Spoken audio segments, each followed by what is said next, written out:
Nah, di dalam Al-Quran, kata yang mengandung eh, kisah atau kos, kos itu terdapat kira-kira 30 kali. Di antaranya ada dalam surat Al-Kahfi itu. Qala dzalika ma kunna nabghi fartadda ala atharihima qasaso. Di dalam surat Al-Kahfi ini, jika kita membaca tafsirnya, itu adalah peristiwa ketika Nabi Musa hendak menemui seseorang hamba yang soleh. Gitu. Kalau kita banyak di antara kita yang menafsirkannya Nabi Khidir. Gitu. Nah, ketika itu Nabi Musa melalui suatu wilayah dan ada hal-hal yang tertinggal. Gitu.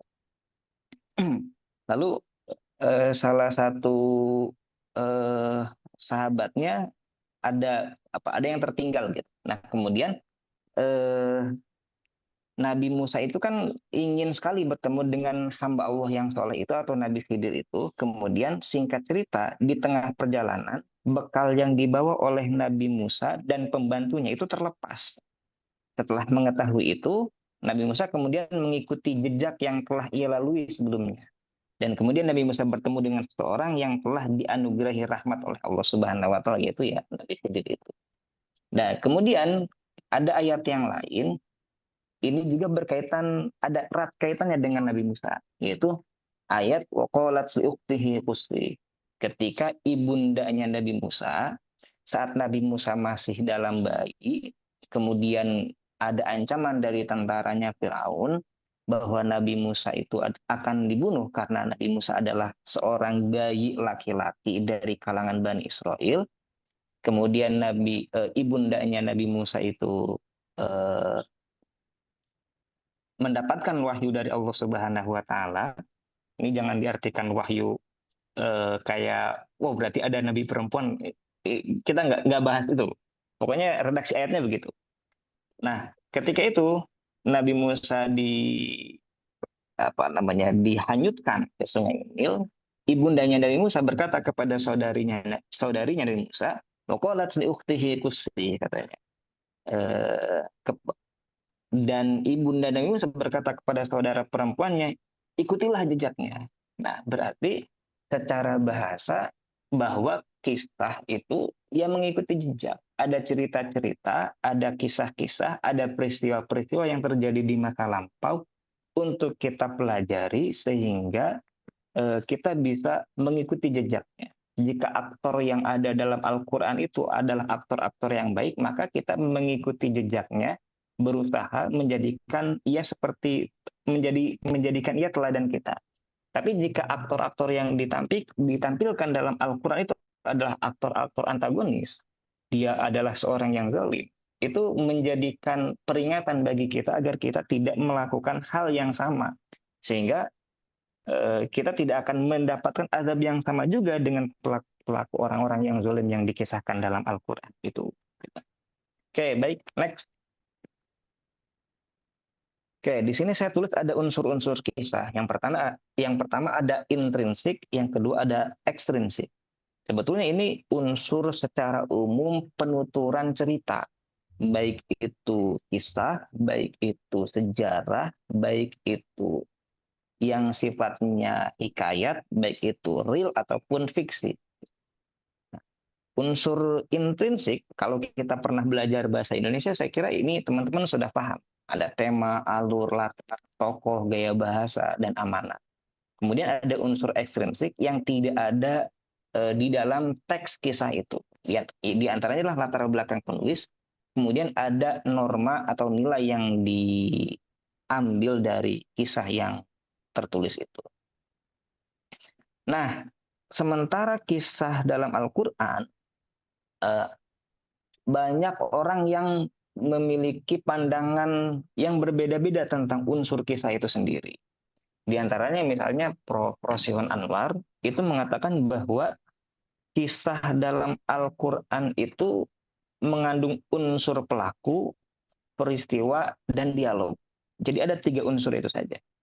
Nah, kemudian kalau merujuk kepada pendapatnya Pak Abdul Mustaqim, bahwa kisah itu juga mempunyai 3 unsur, tetapi berbeda dengan Prof. Rosyawan Anwar, beliau mengatakan bahwa kisah itu unsur yang pertama adalah peristiwa yang benar-benar terjadi, kemudian bahasa yang indah, dan pesan-pesan moral.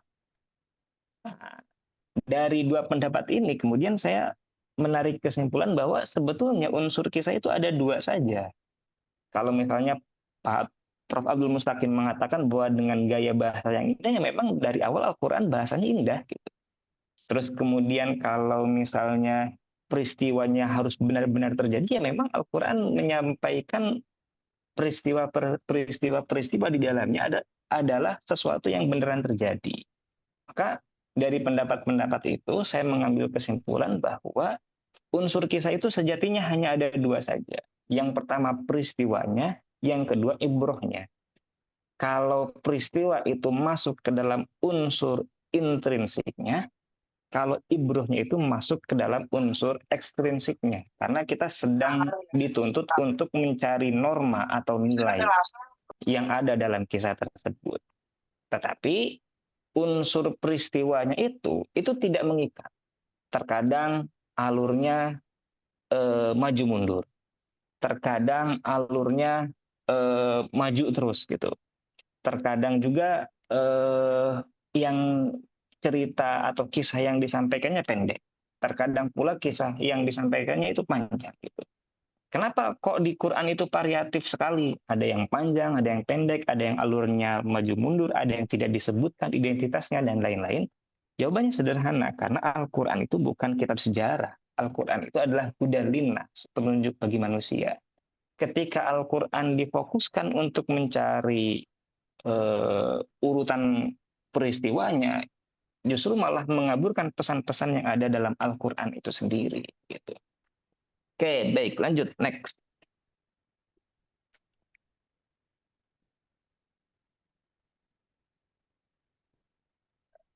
Oke, di dalam Al-Quran itu ada 6.236 ayat. Secara keseluruhan ya, kalau kita hitung dari awal Al-Fatihah sampai akhir An-Nas itu ya jumlahnya 6.236. Ada lagi yang mengatakan 6.666, tetapi itu penghitungannya bukan berkaitan dengan jumlah ayat. Nah, ketika kita mencari referensi atau merujuk pada misalnya di Muqaddimah Tafsir Munir karyanya Wahbah Zuhaili itu disebutkan ada jumlah ayat wakila 6.666 ayat dan 1.000 ayatnya itu berisi tentang kisah. Kemudian 1.000-nya perintah, kemudian 1.000-nya larangan. Begitu juga ketika kita merujuk pada karyanya Syekh Nawawi Al-Bantani dalam kitabnya Nihayatuz Zain, itu juga kurang lebih seperti itu. Tapi kemudian ada seseorang yang menghitung ayat kisah secara keseluruhan dalam Al-Quran, yaitu menyebutkan bahwa jumlah kisah dalam Al-Quran itu ada sekitar 1.600. Taruhlah kita sebut kisah dalam Al-Quran itu 1.000 saja misalnya. Berarti kisah itu mengambil kurang lebih 1/6-nya Al-Quran. Kalau kita baca yang tadi disebutkan dari keterangannya Wahbah Az-Zuhaili dan juga Syekh Nawawi Al-Bantani, posisi kisah dalam Al-Quran itu sejajar dengan posisi perintah dan larangan. Karena jumlah ayat larangan 1.000, jumlah ayat perintah juga 1.000. Dan jumlah ayat kisah juga 1.000. Artinya kalau begitu, kisah-kisah dalam Al-Quran itu sama pentingnya ketika Al-Quran sama pentingnya dengan perintah ataupun larangan dalam Al-Quran yang tidak bisa kita abaikan. Nah, jadi sangat keliru sekali jika seseorang mengabaikan kisah-kisah dalam Al-Quran. Justru sebetulnya kayak misalnya santri-santri tahfidz itu paling senang banget sama ayat-ayat kisah itu. Karena bisa sambil berimajinasi, membayangkan gitu. Dibandingkan dengan ayat-ayat hukum sepertinya gitu. Di beberapa kasus santri-santri tahfidz itu lebih senang menghafal ayat-ayat kisah gitu. Karena ada peristiwa-peristiwa itu yang menarik untuk dikaji. Baik, next berikutnya.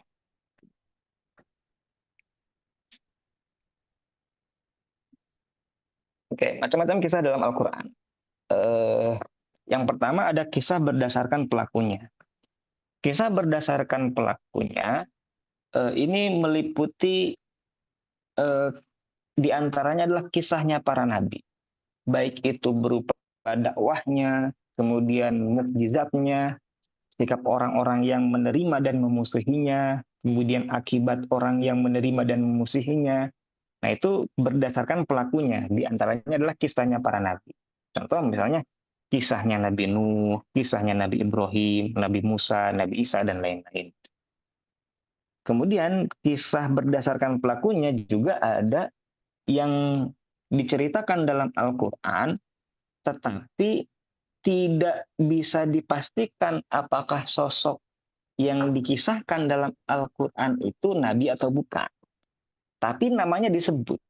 Di antaranya adalah Tolut, kemudian ada Ashabul Kahfi, kemudian ada Luqman Hakim. Nah, itu kisah-kisah yang ada dalam Al-Quran. Mereka bukan nabi, tetapi diceritakan kisahnya dalam Al-Quran. Kemudian kisah-kisah yang berhubungan dengan kejadian di masa Rasulullah SAW.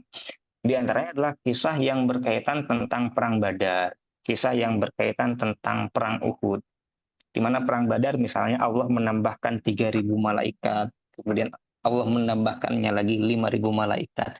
Nah, itu merupakan kisah-kisah yang berhubungan dengan kejadian di masa Rasulullah SAW, atau potret Al-Quran yang mengabarkan, yang mengisahkan ketika Nabi Muhammad SAW dengan Abu Bakar As-Siddiq pergi melakukan perjalanan hijrah dari Mekah ke Madinah.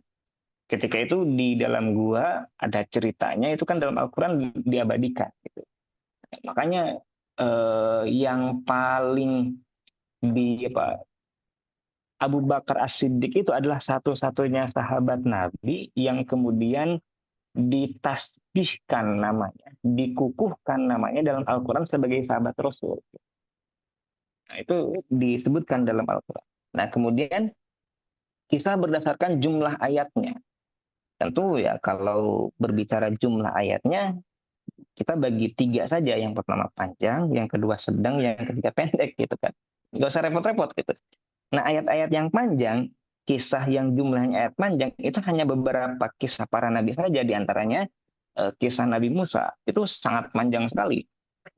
Kisah Nabi Musa dengan Fir'aun saja jumlahnya sampai 279. Itu yang berkaitan dengan Fir'aunnya saja. Tidak berkaitan dengan bagaimana dinamika antara Nabi Musa dengan Bani Israel dan lain-lain. Gitu. Kemudian ada kisahnya Nabi Yusuf. Ini merupakan kategori kisah yang paling panjang. Karena hampir keseluruhan dalam surah Yusuf itu merupakan kisah Nabi Yusuf dari sejak Nabi Yusuf anak-anak sampai dewasa, kemudian Nabi Yusuf memiliki kekuasaan. Nah, itu panjang sekali, beberapa halaman. Kemudian ada ayat-ayat atau kisah-kisah yang jumlah ayatnya sedang. Dia mungkin hanya belasan ayat saja, dan 1, 2, atau sampai 3 halaman. Di antaranya adalah kisahnya Ashabul Kahfi dalam surat Al-Kahfi. Kemudian ada kisah Nabi Adam dalam surat Al-Baqarah. Itu ayatnya sedang-sedang, tidak panjang-panjang. Gitu. Berbeda yang dengan tadi yang disebutkan bahwa kisahnya Nabi Yusuf panjang banget, kisahnya Nabi Musa juga sangat panjang, dan lain-lain. Kemudian ada jumlah ayat yang jumlah ayat tentang kisah itu sedikit atau pendek. Di antaranya adalah kisah yang berkaitan dengan Nabi Hud, Nabi Lut dalam surat Al-A'raf, kemudian Nabi Soleh, Nabi Hud, dan lain-lain. Itu diceritakan dalam Al-Quran hanya beberapa ayat saja, tidak sampai mencapai belasan ayat.